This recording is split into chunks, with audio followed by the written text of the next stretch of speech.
this is Krinstar, and today I am going to control MIDI, or at least send MIDI triggers, events, down the line through this chain using Amber.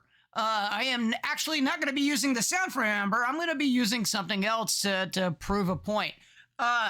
Realistically, I think I'm going to give away the sauce already. We're going to use transient control here. We're going to go through the note grid, and then we're going to go trigger something else. Let's say pigments.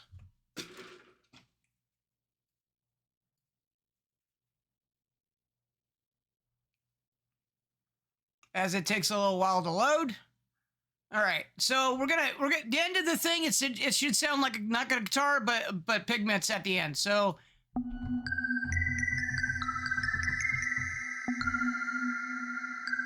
Right now, the thing is not going off because I don't have it doing anything. I just wanted to show you the end sound of pigments, realistically.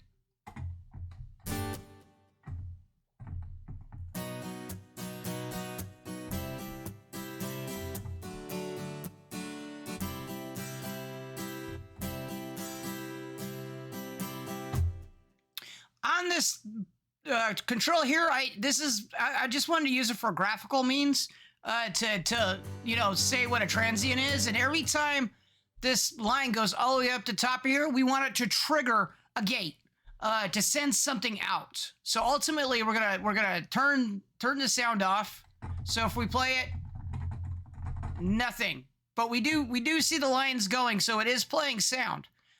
So basically what I want is every time you hit one of these peaks up here, I want it to send out a gate, realistically. So let's turn this off. We really don't need this.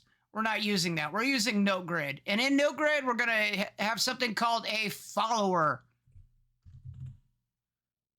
Like an envelope follower. What this should do, this is the one I want, is it should listen to the incoming stuff and trigger something. What we're going to trigger is this value up here, and we want it to go up to 50% so that it'll send a MIDI signal.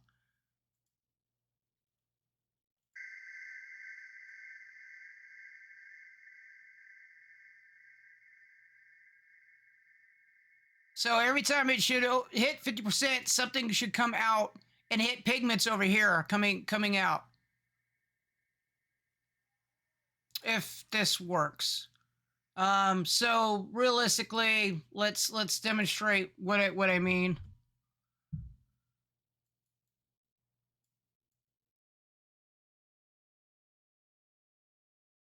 So this isn't coming out anything. I thought it was C3.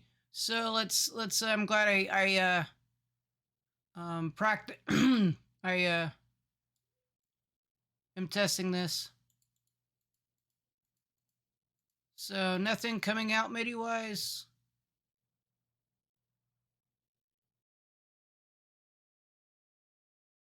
Interesting. So let's try another gate system.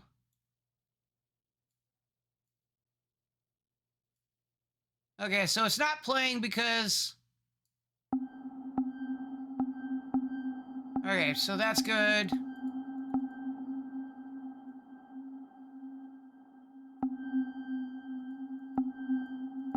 Okay, so one of the things I realized I did not know is that unless you're hitting play or you turn the amount of voices here, which default to like 12, you got to turn it down to mono so that it starts the engine up. Otherwise, it doesn't work.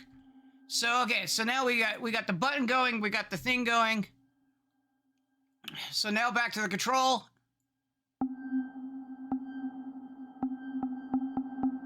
Every time the volume hits 50% or higher, it sends out a gate. It plays the MIDI note. So what we want to do is we want to kind of control this value knob right here to the follower.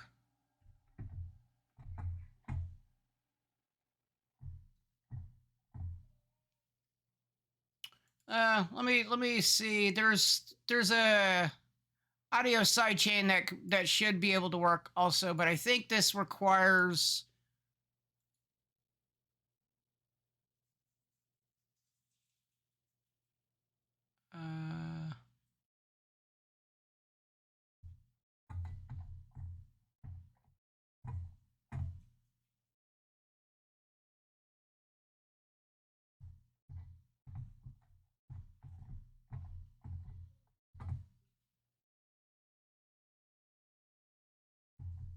Okay, so I see a little bit of the blue right there, which means that we really got to exaggerate the amount here.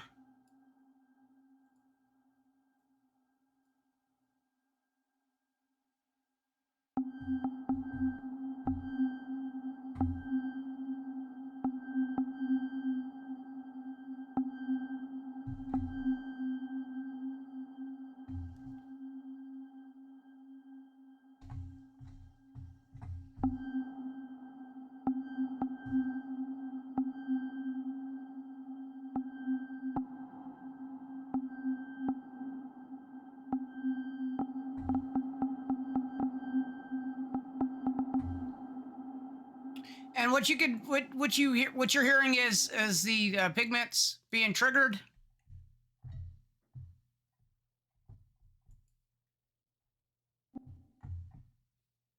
Or I was hearing it.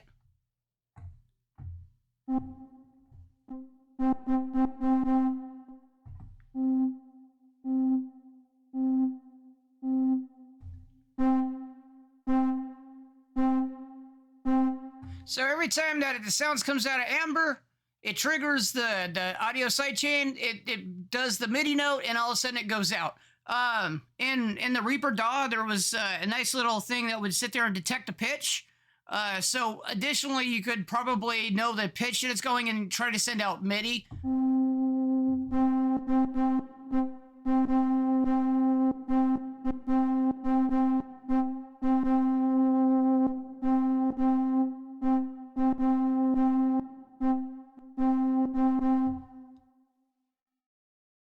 So let me. I'm curious.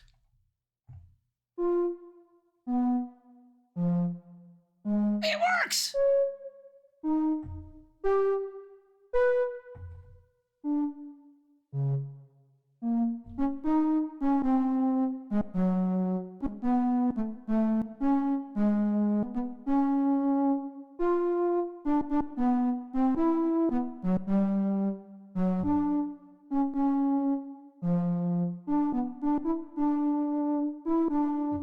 Okay, so let me go back and clean these up since we're kind of not using it. It could be slightly confusing of what's actually going.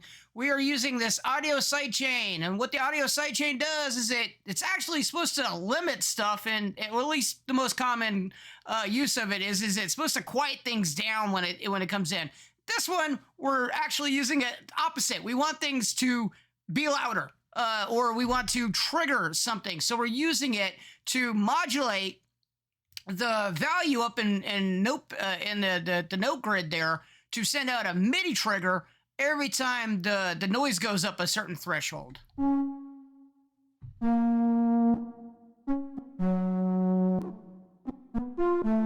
And because of how Bitwig handles like literally everything and anything, it's using this little thing right here to kind of guess what the pitch is and sends out the pitch. Kind of pretty cool, actually. Kind of very, very, very cool. So if we look at this, we go to here.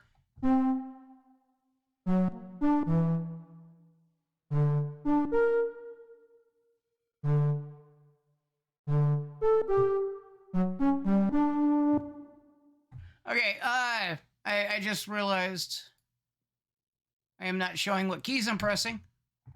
Actually, that does not show what keys I'm pressing.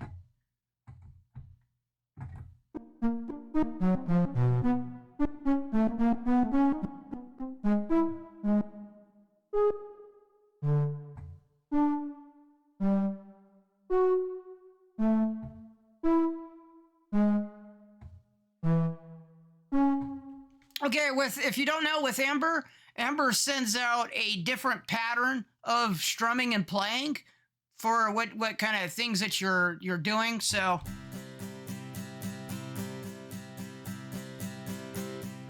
those are constant kind of transients that we want to capture dun, dun, dun, dun, dun, dun, dun, dun, in the strumming.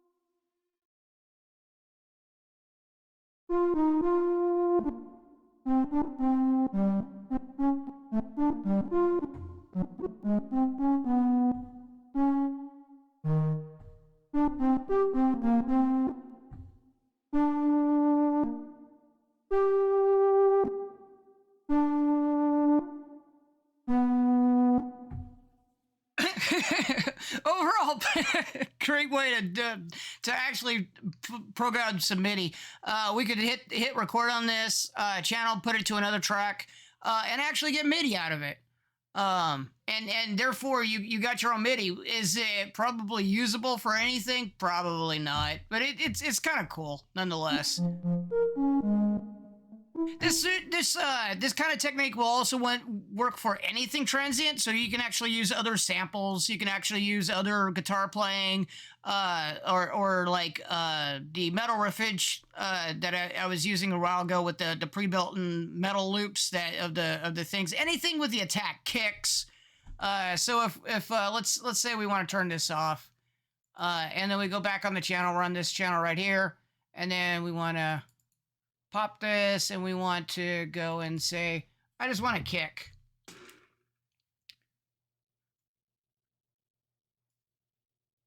And then we're going to say the kick is on.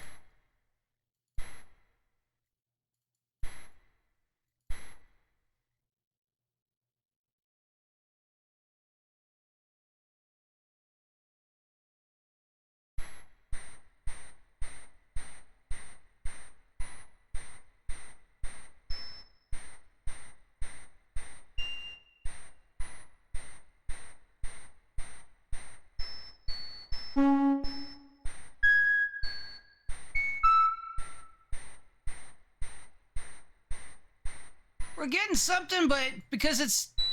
There we go.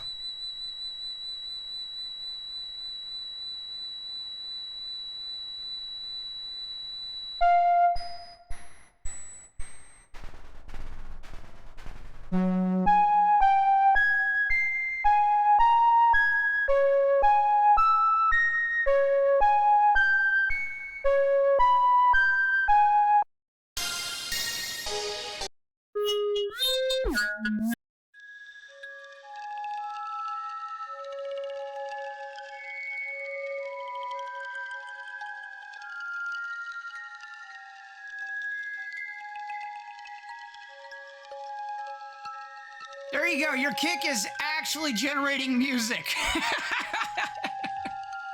I should have started off with this. Realistically, this is kind of cool. Oh my god.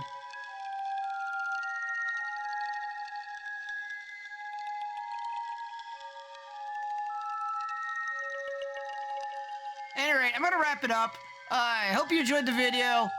If you're here, let me stop this. Thank you for watching. Thank you for listening, as always. And I will see you in the next video.